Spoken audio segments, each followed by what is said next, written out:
do seu sobrenome, por gentileza. Oi, bom dia para todo mundo. O pronúncio está perfeito, Vitor Kipsman, e vamos debater um pouquinho aí sobre o mercado e as empresas small caps que estão sofrendo bastante recentemente, né, mas de repente tem oportunidade para quem tiver um pouquinho de paciência e uma visão mais de longo prazo.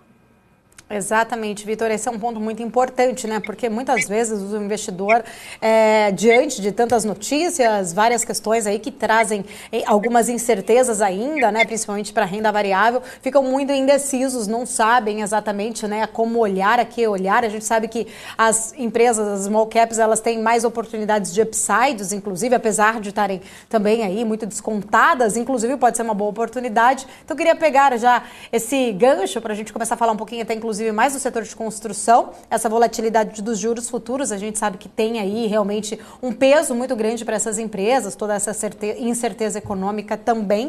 Então, eu queria entender como que você avalia este cenário atual, especificamente para o setor, e em relação ali entre os fundamentos, né, dessas empresas e cenário econômico, o que você destaca para a gente? Eu acho que esse setor que vale muito a pena analisar com cuidado, porque a gente não é a primeira vez que a gente passa por uma fase como essa de taxa de juros bem elevada, uma instabilidade, até uma inflação, especialmente sobre materiais de custo, que vem atrapalhando o setor como um todo.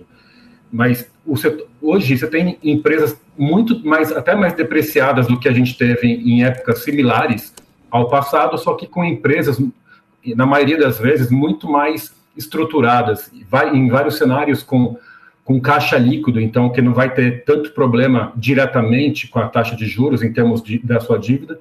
O que tem, de fato, é um problema de demanda, que as pessoas às vezes têm medo, só que nesse momento ainda não está aparecendo como as pessoas, ou como os preços sugerem, né?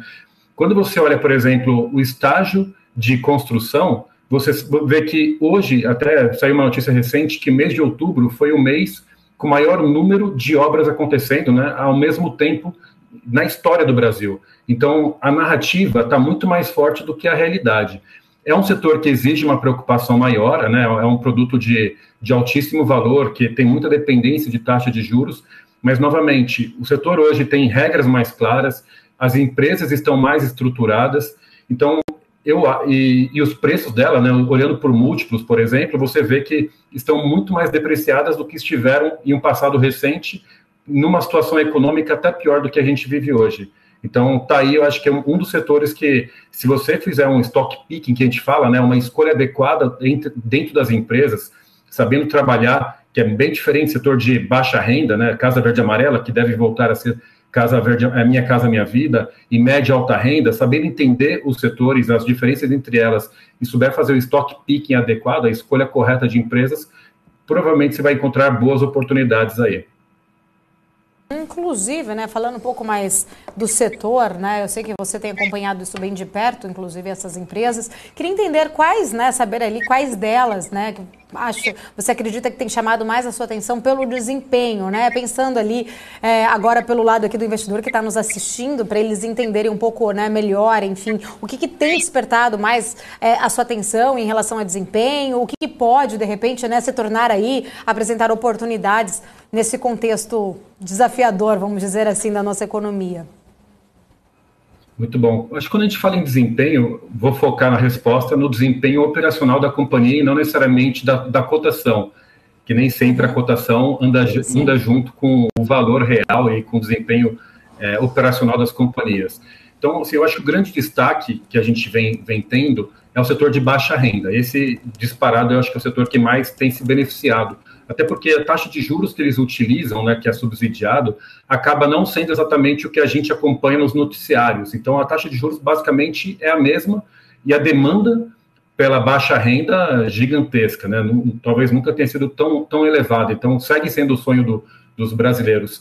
Eu fui até recentemente visitar uma delas, que é a Cury. Então, acho que essa é uma empresa bem interessante, que tem, até pelo perfil do setor, ela é asset light, né? Então ela não é tão intensiva em capital, porque ela acaba recebendo antes, via caixa, os recursos necessários para a construção conforme as obras vão acontecendo. Então, essas empresas acabam tendo uma vantagem comparativa. tanto que você olha pelo preço sobre valor patrimonial delas, acabam, na média, sendo mais elevadas, até bem mais elevadas do que a média alta renda, justamente por essa diferença de característica. Então, Cury, eu acho que é uma boa opção de uma empresa que está operacionalmente redonda, vem crescendo, porém a ação subiu bastante também, então a oportunidade, né, o upside, talvez não esteja tão elevado. Um meio termo que eu diria é a Plano e Plano, também parecida com a Cury, também com a gestão, com o controlador, um dos controladores sendo a Cirela, que é um belo do pedigree para a companhia, mais focado também na região metropolitana de São Paulo. A Cury acaba entrando também no Rio de Janeiro, mas mais focado em São Paulo também. Essa subiu menos, talvez esteja até com um upside maior, porém, operacionalmente, não vem performando no mesmo nível da Cury. E saindo um pouco de baixa renda, eu destaco duas companhias, a Moura do B, que é uma companhia de média e alta renda focada na região do Nordeste, é disparada a maior da região, então ela praticamente não tem concorrente do mesmo porte do que ela, está com caixa líquido, está crescendo em termos de venda, lançamentos ano contra ano, tri contra tri, então está num momento muito bom, acima do que se é esperado, inclusive pelo que a própria companhia prometeu no IPO dela, só que a cotação dela está beirando R$5, R$6, quando ela fez o IPO há 2 anos atrás por R$20, né? Hoje o valor de mercado de mais ou menos 500 e poucos milhões, lucrativa, caixa líquido, em crescimento e com perfil de lançamento e de venda já beirando os 2 bilhões por ano. Então ela vale 500 e pouco, lance e vende 2 bilhões por ano aproximadamente. Então, essa é uma boa oportunidade. E JHSF, que daí é mais para altíssima renda,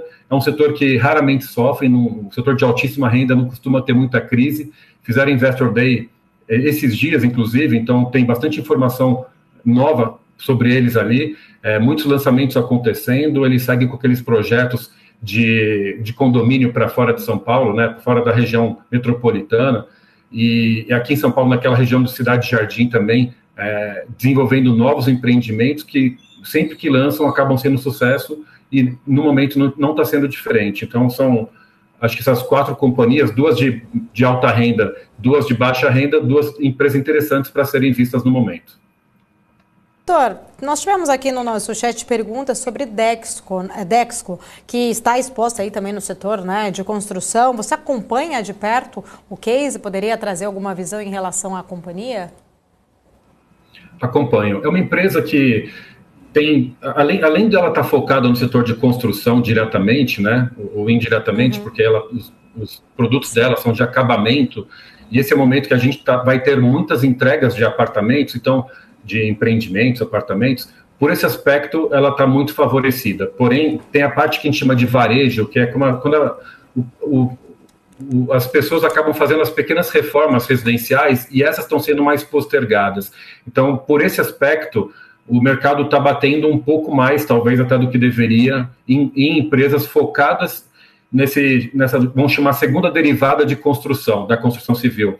Não, nem tanto, ou quase nada, pela construção em si, das incorporadoras, das grandes incorporadoras que seguem muito boas, como eu comentei, mas pelas pequenas reformas que é o setor de varejo que, de fato, estão sofrendo mais. Além disso, ela tem um setor novo que eu acho que pouca gente conhece, que é a celulose líquida, que é uma joint venture que ela constitui recentemente. Tem vindo muito forte. Agora, no 4º trimestre, de acordo com o que ela divulgou agora no 3º, já vai vir com uma boa lucratividade, já vai estar operacional, que ela já está saindo da fase pré-operacional, apesar de ainda estar em ramp-up, né, naquela parte que ela ainda não está no auge do que ela pode ainda alcançar, já vai contribuir para os resultados. Ela sempre foi tida como uma empresa premium, em termos de múltiplos, e hoje está sendo negociada como uma empresa barata, de má qualidade, que, na minha opinião, não é. Então, essa é uma das empresas que eu acho que, sim, tem uma ótima oportunidade e vale a pena ser estudada, acompanhada no momento. Está beirando o piso histórico recente dela. Inclusive, Vitor, Maravilha. Um outro case aqui também que perguntaram, que eu acho que você acompanha, que é Klabin, né? As papeleiras que são muito impactadas em relação, inclusive com a valorização aí do dólar. A gente sabe que esse cenário principalmente pode trazer aí, né, uma valorização, inclusive, do dólar em relação ao real. Pode ser, talvez, de repente, bom para as papeleiras como um todo, e Klabin, para a gente trazer um pouco mais da sua visão também nesse sentido. Muito bom. Apesar de Klabin não ser uma small cap, é uma das empresas que eu mais acompanho, que eu mais admiro. Então, acho que é uma empresa muito boa, até para esse momento que a gente está hoje, de instabilidade, de riscos. A verdade é que a gente sabe que tem muita oportunidade, mas o risco também está elevado. Então, faz sentido uma carteira bem mesclada, com papéis mais sólidos, e a Klabin, na minha opinião, é um ótimo exemplo. Por quê? É uma empresa que tem, igual você comentou agora, uma questão de dolarização, né, muito boa. Então, se o Brasil tiver algum tipo de problema, como vem tendo, né, em termos de credibilidade, o normal é o dólar seguir apreciado. Isso é muito bom para empresas que exportem. No caso dela, pelo menos uns 50% da produção dela, daí é mais focado na parte de celulose e de papel, é muito ligado, muito correlacionado com o dólar, direto ou indiretamente. Então, você tem esse lado que favorece. É um setor que, apesar de ser uma commodity, ou boa parte dele ser commodity, ela tem pouca oscilação, não é uma commodity como ferro, como petróleo, que oscila demais.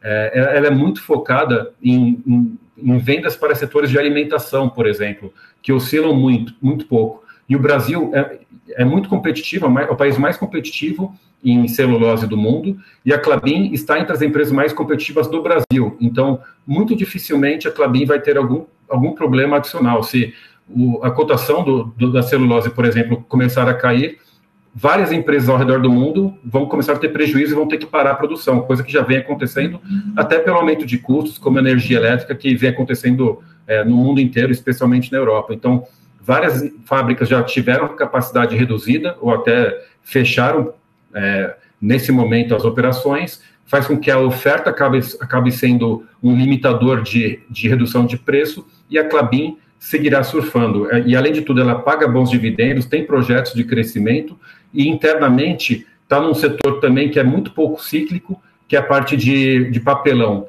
então a parte de embalagens. Então, metade da receita, um pouco menos do que a metade, vem de papelão, que também é muito focado no setor de alimentos, e acaba tendo uma boa resiliência nessa fase mais adversa que a gente está vivendo hoje. Então, é um papel que realmente gosto muito, tenho na minha carteira pessoal, e nesse momento de crise é um tipo de papel que vale a pena para diversificar o seu portfólio.